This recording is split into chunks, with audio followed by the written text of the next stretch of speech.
করলে বলে বঙ্গবন্ধুর আদর্শের সৈনিক হতে চায়, জাতীয়বাদী করলে বলে এরশাদের সৈনিক হতে চায়। আর আমি বলবো কোরআন সুন্নাহর বাগান থেকে আমরা পৃথিবীর কোন ব্যক্তির আদর্শের পূজারী নয়, আমরা নবীওয়ালার আদর্শ, যে আদর্শের প্রশংসা স্বয়ং আল্লাহ করেছেন, আমরা সেই নবীর আদর্শে আদর্শবান হতে চাই। কথা বলেন চাই কি চাই না? খুব মনোযোগ।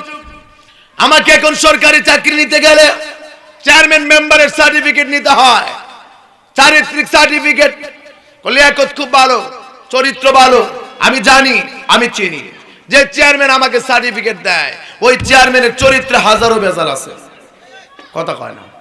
হাজারো বেজাল আছে না নাই? কিন্তু আমরা এমন একজন নবীর আদর্শের সৈনিক হতে চাই যার চরিত্রের ভিতরে ৬৩ বছর জিন্দেগিতে একটা মিথ্যার সম্পর্ক নাই। আল্লাহু আকবার বলে। ৬৩ বছর জিন্দেগিতে যার মানুষের খারাপ আচরণ নাই, তিনি কে? রাহমাতুল্লিল। আরে বলে রাহমাতুল্লিল। যেই নবী আমার কবরের সাথী, যেই নবী আমার পুলচেরাতের সাথী, যেই নবী কিয়ামতের ময়দানে আপনার আমার সুপারিশ না করলে জান্নাত নসিব হবে না, আমরা সেই নবীর আদর্শের সৈনিক হতে চাই। বলেন আমরা চাই, চাই কি চাই না? আমার ভাইরা, আপনি যদি বলেন হুজুর নবীর আদর্শটা কেমন, কেমন নবীর চরিত্র, আমার আল্লাহ বলবে পৃথিবীর মানুষেরা রে, আমার যদি মাহফিলে ২০,০০০ টাকা একটা অতিথি দেয়, মাহফিলের মধ্যে ফুলের মালা দেওয়া হয়, আপনার চরিত্র ভালো, আপনি একজন ভালো দানবীর, প্রশংসা করা হয় কি হয় না? টাকার লোভে হয়, ঠিক কিনা বলেন? টাকা দিলে প্রশংসা বাড়ে। চুরের গলা চুরু যদি ১ লক্ষ টাকা দিয়ে অনুষ্ঠানে দিয়ে দেয়, তার গলা আমরা ফুলের মালা দেয়। কিন্তু আমার নবীর চরিত্র কেমন?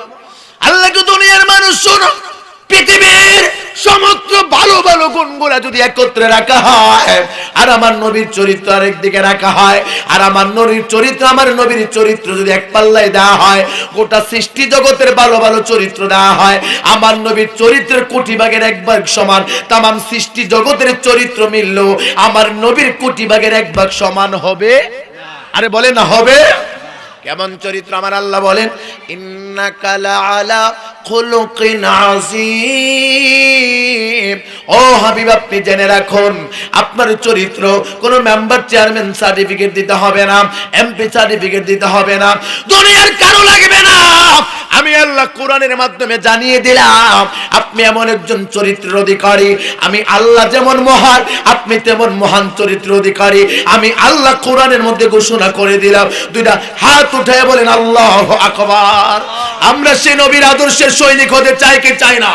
নবীর পক্ষে যেতে চাই কি চাই না? ইন্নাকা লাআলা খুলুকিন আযীম। আপনি মহান চরিত্রের অধিকারী। আমার নবীর চরিত্রের ঘোষণা কে দিচ্ছেন? কথা বলেন। আমার নবীর চরিত্রের সার্টিফিকেট কে দিচ্ছেন? মহান। এই মহান আল্লাহ যে মহান কইছে, এই মহান কোন মহান, কতটুকু সীমা আমার আল্লাহই ভালো জানে। কথা কয় না? আরে কথা বলেন ঠিক কিনা? ইন্নাকা লাআলা খুলুকিন আযীম।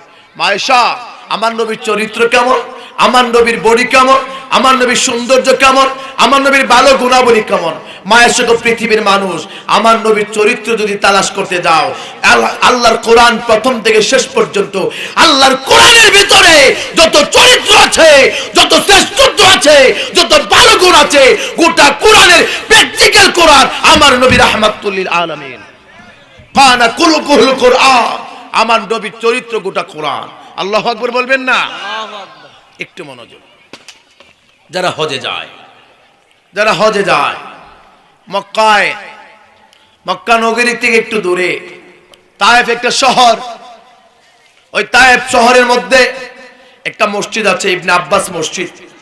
বুড়ির বাড়ি আছে, ওই দেখার মধ্যে কিছু জায়গা আছে। আল্লাহর হাবিবের নিজ হাত মুবারকে করা একটা মসজিদ আছে, ছোট্ট একটা মসজিদ।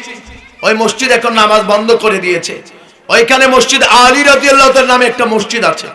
আমাকে বারবার দেখার সুযোগ আল্লাহ করে দিয়েছেন। গত ২ মাস আগে যখন গেলাম, আল্লাহর হাদিস, রসুলের হাদিস মুবারক মনে হলো। আমার নবীর চরিত্রটা কেমন? আমার মধ্যে রাগ আসে, আপনার মধ্যে রাগ আসে। বিবির সাথে সম্পর্ক অনেক সময় ভালো হয়, অনেক সময় ভালো হয় না। ভাইয়ের সাথে অনেক সময় সম্পর্ক ছিন্ন হয়। আমার নবীর চরিত্র এমন একটা চরিত্র, গোটা জিন্দেগিতে আমার নবীর চরিত্রে কোনো ভেজাল নাই। কথা কয় না? আরে কথা বলে না ঠিক কিনা? আমার তায়েফের ঘটনা আমি পড়ে আনি। আল্লাহর নবী রাহমাতুল লিল আলামিনের চরিত্র কেমন ছিল একটু মনোযোগ। রাস্তাটা চলে যায়, একটা ইহুদি লোকের সাথে সাক্ষাৎ, বিধর্মী লোকের সাথে সাক্ষাৎ।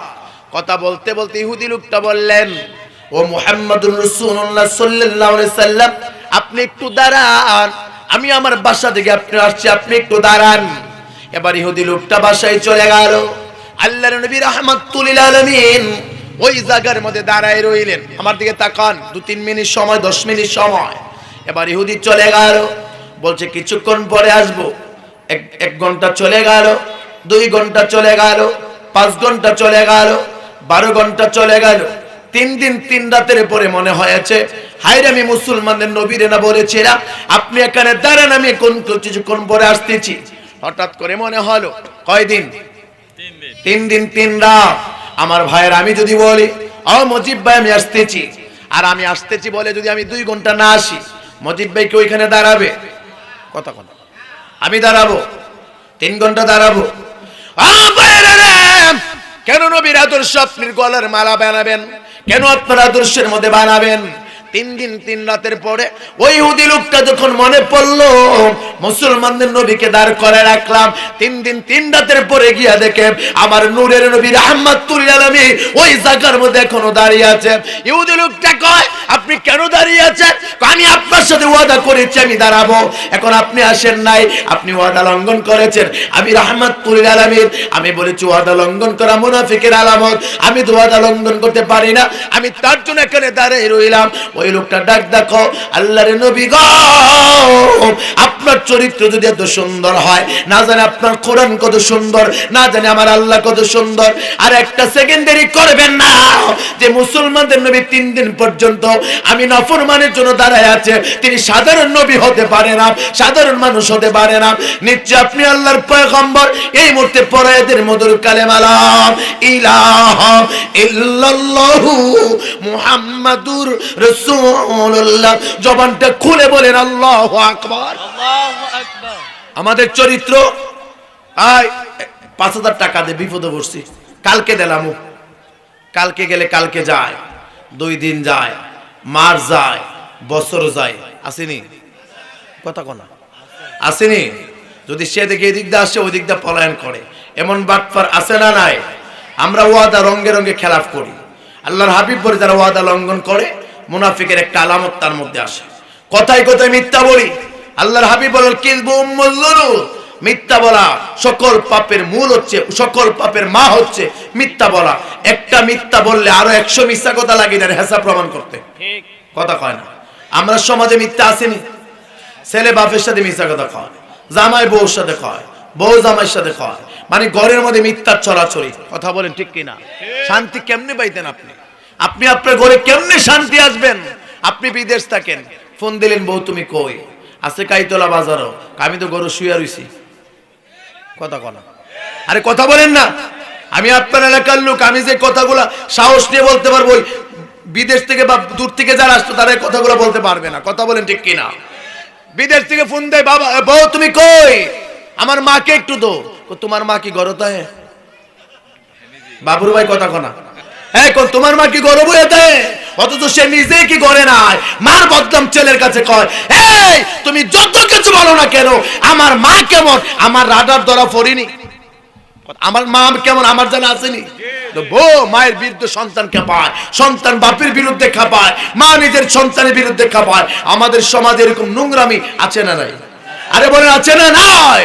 যার মধ্যে 3টা গুণ আমাদের চরিত্র থেকে দূরে না যাবে, মিথ্যা, ওয়াদা খেলাফ, এই গুণগুলা যখন আমাদের দূর থেকে আমানতদারি না থাকবে, মিথ্যা বলা দূর না হবে, আল্লাহর হাবিব বলেছেন 3টা দূর যার মধ্যে থাকবে সে মানে পাক্কা মুনাফিক হয়ে যাবে।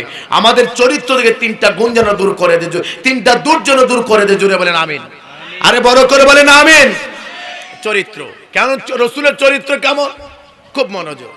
তায়েফের জমিনে গেলাম, হঠাৎ মনে পড়লো তায়েফটা এত দামি কেন, এত মানুষ আসে কেন?